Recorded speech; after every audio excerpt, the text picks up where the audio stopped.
Shalom, shalom, bien-aimés dans le Seigneur. Shalom, shalom. Na pesibino mote, na kombo, na Yesu Christo. Lelo ezali mokolo munene, bien-aimé dans le Seigneur. Yango nde toyebi to bondela nzambe mokolo na lelo afin que toyeba kodéclare lelo ezali mingi tokosala ba prière ya déclaration ya oyo nyonso ezalaki ya kokufa kati na bomoi na biso yango nde eyeba kosekwa baakte nyonso oyo ebandaki kokondane biso na lisekwa na Yesu Kristo. Tokoyeba kodeshire yango, tokoyeba kopasola yango lelo. Ndeko na ngai okotika akte moko te lisusu ete ekondane yo na foyer na yo, na bomoi na yo, na mwasi na yo, na mobali na yo, na bana na yo. Bien-aimé dans le Seigneur, pouvoir et pesameli biso na munoko oya yo wana nde okoyeba kodéclarer lelo tozali wana pona kodéclarer afin que makambo wana evanda lisusu te na bomoi na biso. Satana asakane na biso, amone na biso. Lelo ezali jour oyo tozali koya ete ezali mukolo ya lipanda, mukolo ya indépendance. Pas que elakisi indépendance tozalaki sous l'occupation ya diable, mais Seigneur aye kopesa biso bonsomi tozala libre. Ezali wabino mote Philippe na micro na pokwa lelo, bien-aimé dans le Seigneur, afin que toyeba kobelema liboso na nzambe. Zala na esengo esengo etondisa motema na yo, afin que toyeba kobondela malamu, toyeba koadore malamu na pokwa lelo, bien-aimé dans le Seigneur. Yango avant tout bondela, bien-aimé dans le Seigneur, tokoyeba kotanga maloba na nzambe, tokoyeba kotanga maloba na nzambe, tokobanda na mukanda ya Romains chapitre 4 verset 25. Romains chapitre 4 verset 25 et le béni était lequel a été livré pour nos offenses et est ressuscité pour notre justification. Il a été livré, bien-aimé dans le Seigneur, pour nos péchés et pour nos iniquités, bien-aimé dans le Seigneur, et il est ressuscité pour notre justification. Assez coupé à justifier yo que ozala susu na maladie te, assez coupé à justifier yo que ozala susu célibataire te, assez coupé ozala justifier na pourquoi lelo ozala susu te na balien et kanga susu nzoto na yo et kanga bomo na yo yango de tina oyo ayelaki atekamaki abjolamaki afingamaki pona masumo oyezalaki ya yete pona masumo ezalaki ya biso batu yango de ayaki pete biso tozwa bonsomi tozwa liberté, bien-aimé dans le Seigneur. C'est pourquoi il est écrit que si donc le Fils vous affranchit, vous serez réellement libre, bien-aimé dans le Seigneur. Katina Yesu et Sengeli tozala réellement libre, bien-aimé. Yango de Bible elobi ete bapesa ye pona masumu na yo nanga masumu na biso yango de ekangisa Yesu Masiya yango babeta esete na maboko amona pasi amba ekoti ya nzube mai na makile ezali kotanga, bien-aimé dans le Seigneur. Pona yo pona nga, bien-aimé yango de tokoki kozwa sacrifice oyo eloko pamba te, tonyata yango te pona makambo ya mokilo, to hypothèque yango te kaka pona bambongo pona makambo oyo ya mokilo, bien-aimé dans le Seigneur.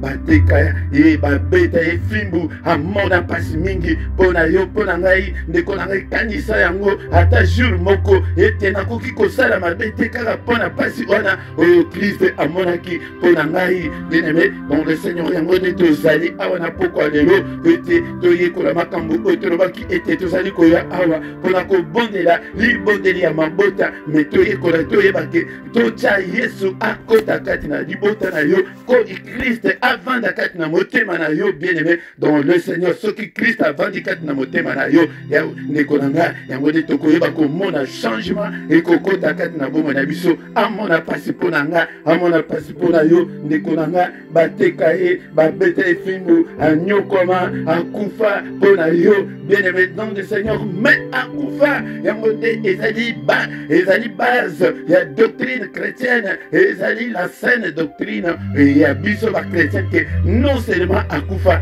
ba oyo nyonso wana bakufa basekwa te Buda akufa asekwa te Mahoma akufa asekwa te bango nyonso wana bakufa mais basekwa te mais Yesu Masia asekwa azana boma il est vivant bien-aimé dans le Seigneur yango tozala na esengo na pokwa lelo asekwa pour la justification na biso tozalaki ba condamné tozalaki na prison ya Satana tozalaki na ba prison ya bandoki ete soki ndoki alobi ete akosala yo mabe eloko moko elingaki empêché ye ezalaki te bien-aimé dans le Seigneur soki balobi ete vi na yo ekobonga te ndeko na nga ekobonga pe te yango nde na pokwa lelo toyi mpona kolakisa yo ete bien-aimé dans le Seigneur asekwa mpona justification na yo po ete otikala na situation mabe wana oza nango wana te ndeko na nga aseki po ete situation na yo echange yo nde esengeli ososola yango yo nde esengeli ondima yango haleluya yango nde asekwi mpona justification na yo asekwi po ete situation na yo ete badivorce esila 95% ya mabala na biso bakretien ezali kaka divorce ezali kaka division ezali kaka problématique bien-aimé dans le Seigneur yango nde toye na libondeli oyo na kati ya bafaye po ete bafaye ebonga po ete bana babonga tongola mpe bana batanga bakenda nsima na bana mpe bakoma baministre na bamboka oyo toye tongola bana ba évoluer bien-aimé dans le Seigneur soki tovandisi diable yango nde tozomonake makambo ezali kotambola malamu te bien-aimé dans le Seigneur tolobaki ete tokobanda kolakaka ba 20-23 minutes et deuxième passage na biso ezali na Colossiens chapitre 2 ezali na Colossiens chapitre 2 tokotanga verset 14 na 15 Bible elobi boye il a effacé l'acte dont les ordonnances nous condamnaient et qui subsistait contre nous, il a détruit en les clouant à la croix. Il a dépouillé les dominations et les autorités et les a livrées publiquement en spectacle en triomphant d'elles par la croix. Alléluia. Asana bongo na pokwa lelo bien-aimé dans le Seigneur ko bangate atakuta ozali komona ke makambo ezali kotambola malamu te apasola atewana ya kuna ya bakwanga oyo baloba wana oyo ba atewana oyo baloba kuna na makela baloba ke non bana oyo bakobonga te bakobala te apasola yango biso pe tokoyeba kolanda maître na biso to okopasola nyonso ekangi bongo na yo na pokwa lelo yango de prier otoye nango efasa yango ete existe lisusu te ete bomo na biso totambola vie ya prospérité sur prospérité totambola vie ya de progrès en progrès bien-aimé tozomona tokomi kovivre kaka bamiette tozovivre kaka bamakambo kaka mike bien-aimé dans le Seigneur tobima na makambo oyo yango bien-aimé eloko moko te ekoki kokondane yo lisusu Romains chapitre 8 verset 1 elobi ke il n'y a aucune condamnation oza lisusu condamné te ezali ndenge tozomona baprésident ya mokilo akomi président alobi ke alingi agracie bato e apei na prison alobi ke nalingi mutu boye abima na prison atako juge alobi ke non tokati likambo na ye te ndeko na nga akobima tozwa grâce oyo grâce yango wana comprendre yango na sens oyo ke aye kobimisa biso na place ke diable abanda kokondane biso Seigneur aye alobi aefase yango adétruire yango atambwisa badémon atambwisa bango défilé mpona yo mpona nga yango nde longwa nde na masumu longwa nde na makambo mabe bien-aimé dans le Seigneur yango nde passage mibale oyo ekotisa biso na prière na pokwa lelo biso moko tokokota na prière tokoefase baacte nyonso wana ya seliba baacte nyonso wana ya pauvreté ya misère ya souffrance ya baproblème sur problème tokoyeba koefase yango na pokwa lelo au nom puissant de Jésus banda kokumisa ye tozokumisa nzambe komisa ye na pokwa lelo tozokumisa ye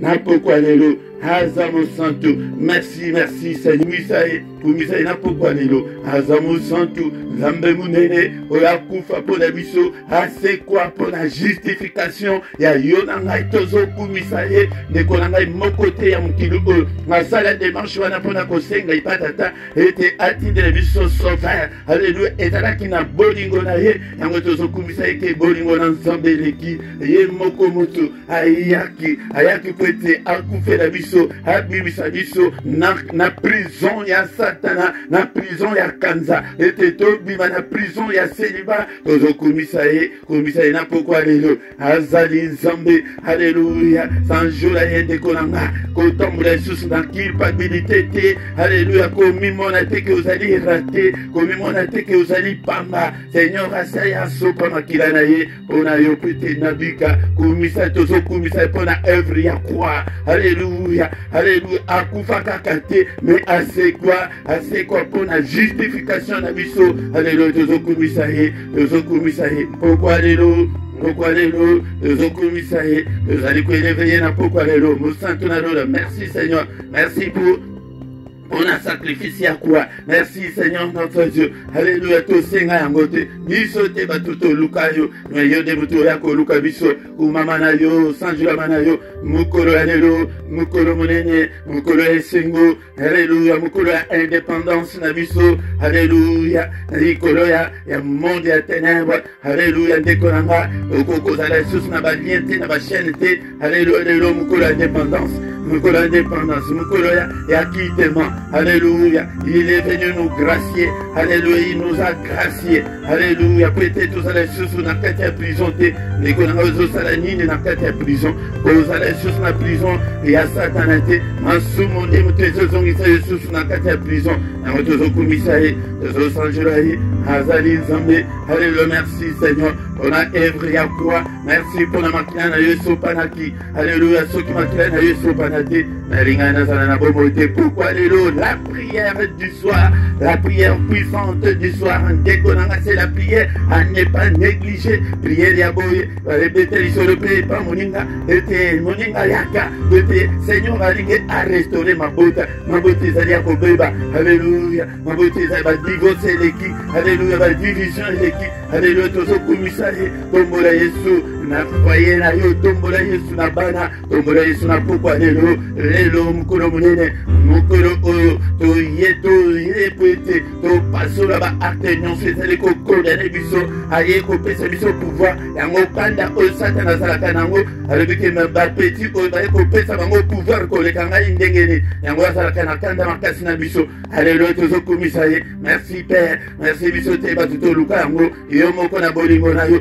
il nous attend et met tozo komisa nzambe pona bolingo na ye de kimunene, yango ne aye pete biso tobika, pete biso tozala na bomba, yango se tozali kosenga, mana likolo na biso, na pokwa lelo, mana nzambe likolo na biso, tozali koyebisa yeke, il est écrit, il n'y a aucune condamnation, Seigneur ko condamné nga ete na pokwa lelo, alléluia, il est ressuscité pour notre justification, akufa bona masumu na biso, alléluia, moko na moko azali kosenga, justification na ye na pokwa lelo, ndeko na nga esenga ete, Seigneur, justifie-moi. Alléluia, justifie-moi. De kolanga, mais ce qui est confessé, ce qui est tiki kindokite, de kolanga, il y a justification, ce qui est tiki moïbite, il y a justification, ce qui est tiki motema mabete, il y a justification.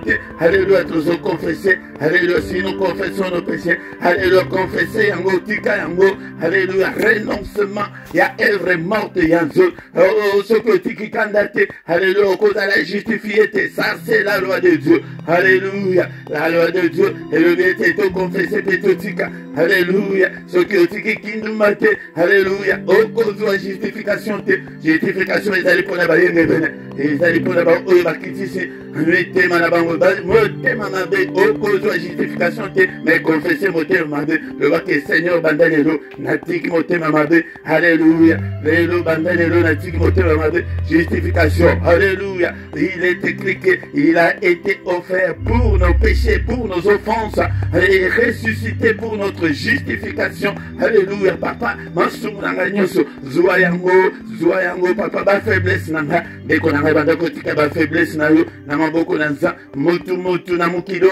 Ezali motu azali ko reconnaître ba faute na ye, motu azali ko reconnaître ba faiblesse na ye. Papa natiki o yanga faiblesse pa ina yo. Papa justifie nga na pokwa lelo, justifie nga na pokwa lelo papa. Yango senga ako justifier yo yaya. ako justifie yo papa na ye ko condamner yo te na ye ko lakisa yo ndenge basalaka yango senga ete papa justifie nga haleluya tala na ndeko na yo boloba na quartier ndeko na nga oh bozali koluka diable tala na mobali na yo boloba na quartier tala na mama na bino bolobisa mama na bino te ndeko na nga ona okende kotawula kokende na bapriere moto ekopela te ndeko na nga boto bongisa priere oyo ya pokwa ya famille toye po ete tobongisa po ete tomona monene na nzambe po ete tomona monene na nzambe yaya tomona loboko na nzambe nzambe wana alingi amona biso na makambo ya minene me biso tokanga makaka na makambo kaka ya balocation familiale me bamillion tokosimba mokolo ne me mokolo okosimba million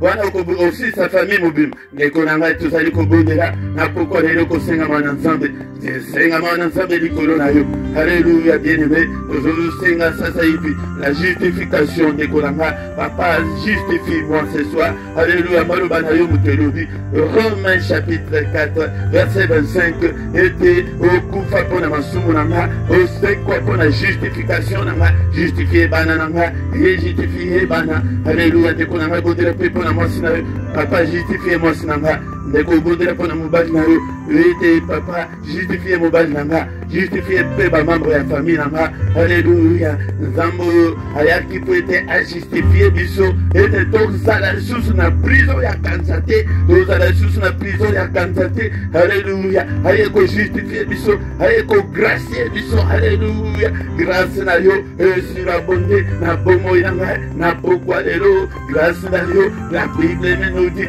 qu'il est venu nous annoncer une année de grâce de notre Dieu. Ndeko na ngai bele la grâce ya nzambe likolo na yo likolo ya finance na yo likolo ya santé na yo grâce ya nzambe grâce ya nzambe. Alléluia, c'est quoi déjà ndeko na ngai po ete ozala na santé malamu. Alléluia, kondima cancer wana te kondima maladie wana te kondima situation wana te aye kojustifie biso po ete obala nde obima na seliba obima na badifficulté wana oza nango lokola ke tozososola te yango nde satana akanga biso bana oyo bazali koyeba droit na bango te ezalaka na badroit na badeva me badroit na biso tozoyeba te bien aimé dans le Seigneur. Droit na biso ezali ete aye kojustifie biso po ete ozala lisusu mutu ya matela te ozala lisusu mutu ya Rwanda te ozala lisusu mutu ya Pointe Noire te me okoma mu Yesu okoma mutu ya Yesu ozala lisusu mutu ya Kinshasa te. Alléluia, ozala lisusu mutu ya Bruxelles te ya Paris te ya États-Unis te me okoma ya Yesu.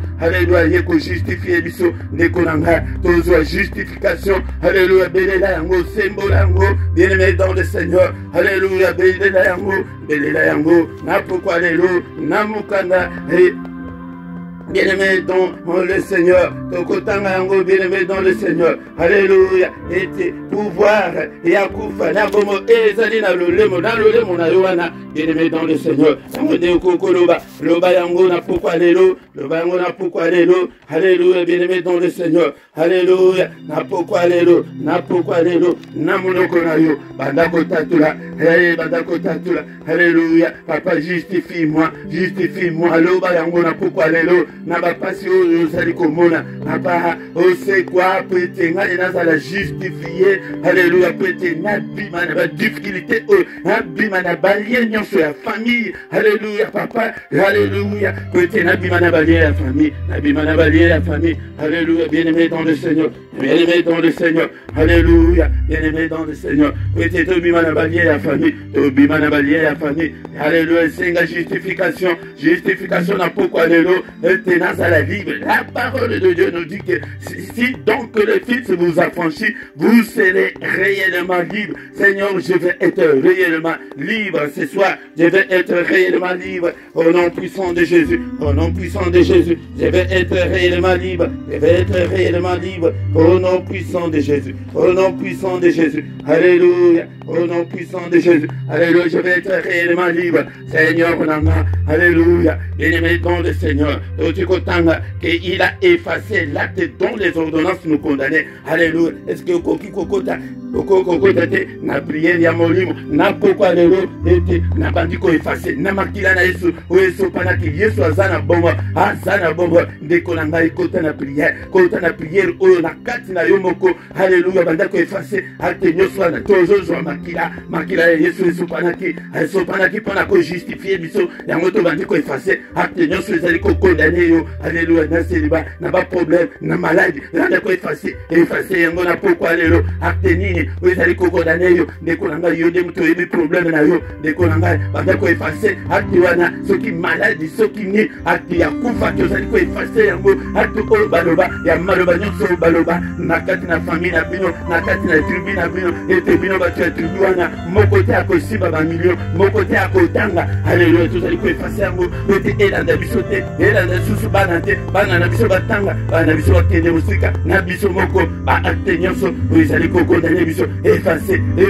yango priere ya pokwa lelo ya koeffacer baacte nyonso ya diable. Alleluya, bien-aimé dans le Seigneur, acte nyonso ezali kokondane yo na ndako na yo tozobelela makila na Yesu Kristo na ndako tozali koeffacer nyonso tozali ko désinfecter vi na biso koba banda ko désinfecter vi na yo na makila na Yesu na ba microbe nyonso ekota kati na bobo na yo microbe nyonso ekoteli yo kati na libala ya bundela libala na yo bundela bana na yo bundela mwasi na yo ba microbe nyonso tozali ko désinfecter yango na puissance oyo ezali kati na makila yango nde toyeli na pokwa lelo. Bien-aimé dans le Seigneur, et comment il a déchiré yango banda kozwa tous les actes contre bisika ozali banda ko déchirer acte nyonso ezali ko condamner yo. Alléluia, banda koloba na liloba oyo zwa verset oyo okomango ata na mutu ya mbetu na yo banda ko récitango chaque jour Romains chapitre 8 verset 1 que en Christ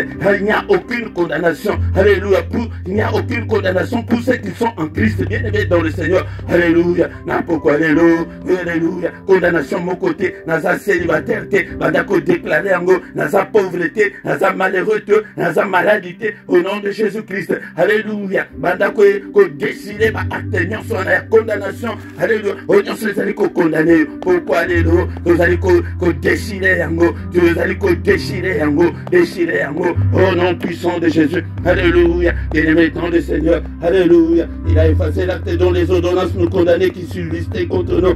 Il a déchiré, alléluia, à pasola yango, bien-aimé dans le Seigneur, bisope tozo pasola yango, nini baloba, etewe kangeli mabota, banda ko déchiré yango, na pokwa lelo, onyoso ya stérilité, banda ko déchiré yango, onyoso ya ba confusion, onyoso ya division, tozali ko déchiré yango, milimo nyonso, alléluia, ba acte nyonso, alléluia, ya divorce, oya ba menace nyonso, alléluia, onyoso ya koswa na pamba, déchiré yango, na pokwa lelo, bundela foye na yo, bundela bana na yo, bunda ya, toye pute to bunda, na pokwa lelo, pete epesa melibiso, Christ azana bomo, il est vivant, il est ressuscité, pour notre justification, pete to tika kaka na ba situation ya ba miete susu te, bien-aimé dans le Seigneur, alléluia, alléluia. Il a détruit en le clouant à la croix. Rosaliko bakane kurusu. Alléluia. Ba acte nyonso ya bandoki ya famille. Alléluia.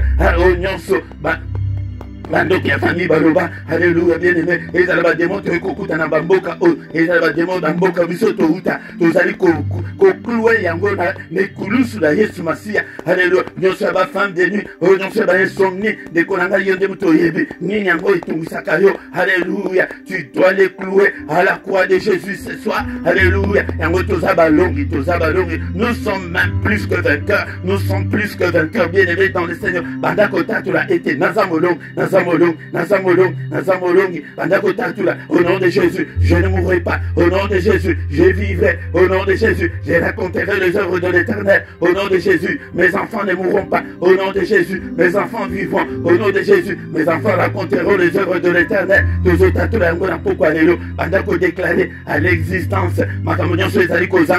Alléluia. Tozaliko déclarer. Alléluia. La prospérité. Tozaliko déclarer la paix. Tozaliko déclarer mariage. Tozaliko déclarer finance. Tozaliko déclarer bandoto malam. Tozaliko déclarer. Alléluia. La puissance de Dieu. La gloire de Dieu. La présence de Dieu. Nakatinanda kunanga. Nakatina bomo nanga. Nakatina ministère nanga. Bandako déclarer la présence de Dieu. Bandako déclarer. Alléluia. La bénédiction de l'Éternel qui est enrichi. Il est écrit qu'il nous a déjà bénis de toutes sortes de bénédictions. Bénédiction nanga bisika ezali ko déclarer, proclamer yango na pokwa lelo et se manifester et se concrétiser na kati na bombo nanga bénédiction nanga kati na Yesu avant okoma mu Kristo Yesu asa pambola biso mais wapi li pamboli nanga papa wapi li pamboli nanga azali ko déclarer bénédiction nanga azali ko déclarer santé nanga azali ko déclarer prospérité nanga azali ko déclarer prospérité ya bana nanga azali ko proclamer yango na pokwa lelo.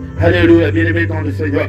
Alléluia. Toko minasuka semaine oyo mobimba toko banda kosalaka ba prière ya déclaration peut-être Christ a sécu peut-être Christ a zana bomba toko kotika la kaka na ba condition kaka otozana ngote yango na ba foyer na biso na ba misala na biso. Alléluia. Toko kotika la kaka na chômage bien-aimé dans le Seigneur na social et ezali malédiction oyo kangama kaka na social ezali esika malamu te oyo koko vanda na social na kimia ezali malamu te. Alléluia, bien-aimé. Toko dikotika butu na biso na maboko na Nzambe Nzamba batela biso a sécuriser ba domaine na biso de konanga to yaka pokwa nyonso boye afin que tu ba kontatu la banda kuna biso moto te la démon moko te vanda satan avanda te na banda kuna biso au nom de Jésus butu na maboko na yo ya mosi na ya bana na ya famille na ya ba proche na papa sécuriser biso sécuriser ba domaine na biso moto na Jésus na biso gloire na Jésus na biso car il est écrit que dans ton palais tout s'écrit gloire. Il est encore écrit que Seigneur toute la terre est remplie de ta gloire. Gloire na Yohana, alléluia, et remplir ndaku nanga, pongi nanga izala kimi, pongi ya mosanga izala kimi, ya bana nanga izala kimi, pongi ya bande konyoso toso sambela na bango, papa, na pokwa lelo, papa yote mutolo bake, mokote akoya kotumisa pongi na bino, mokote atumisa pongi na biso izala kimia, na kombo na Yesu Kristo, na kombo na Yesu, bouclier ya foi, et protéger moko na moko, na kombo na Yesu, alléluia, bien-aimé dans le Seigneur. Que le Seigneur Dieu Tout-Puissant te bénisse et te garde. Que le Seigneur Dieu Tout-Puissant fasse lui sa face sur toi et qu'il t'accorde la grâce en abondance. Que le Seigneur Dieu Tout-Puissant, alléluia, tourne les regards vers toi et qu'il te donne la paix, qu'il te donne tout ce dont tu as besoin, qu'il exauce tes prières. Au nom puissant de Jésus, Bikara Kombo na Yesu, Loboko Nzambe Tate Simba yo na poko alléluia, alléluia, Zoua solution ya ba problème na yo. Alléluia. Oh, Seigneur a visité yo. Lumière et ensemble briller katna vina yo. Molile longwa katna vina yo. Au nom puissant de Jésus, nous avons aussi prié. Amen, amen, amen. Bien-aimés dans le Seigneur, partagez. Tokutani susu boye. Naba poko nyonso. Lobela ngope pa muninga mususu. Afin que tout comme une grande communauté. Il y a des combattants spirituels. Ba combattant bako bondela na bandaku na bango était banda Jean-Baptiste timu kolonelelo le royaume des cieux et la kasusu ya batu goigo te ba malembate. Alléluia. Et comment et ya batu makasi bien-aimé sala pe commentaire na yo tango tozali ko sala boye en direct okoka ko sala commentaire te po mete mutu ala ndayo mala mais tango vidéo ikotika na chaîne yaka sala commentaire na yo kumisa Nzambe na yo loba liloba moko esunga pe bandeko mosusu yango dekolanga zikete yo oyo zana posa contact na se awa totie pe ba coordonnées na biso na rubrique wana oyo ezali ya description tozokomaka pe ba commentaire pe ba verset biblique tanga yango pe ekoyeba pe kosunga yo tokutana lisusu mokolo na lobi na kombo na Yesu. Amen, amen, amen.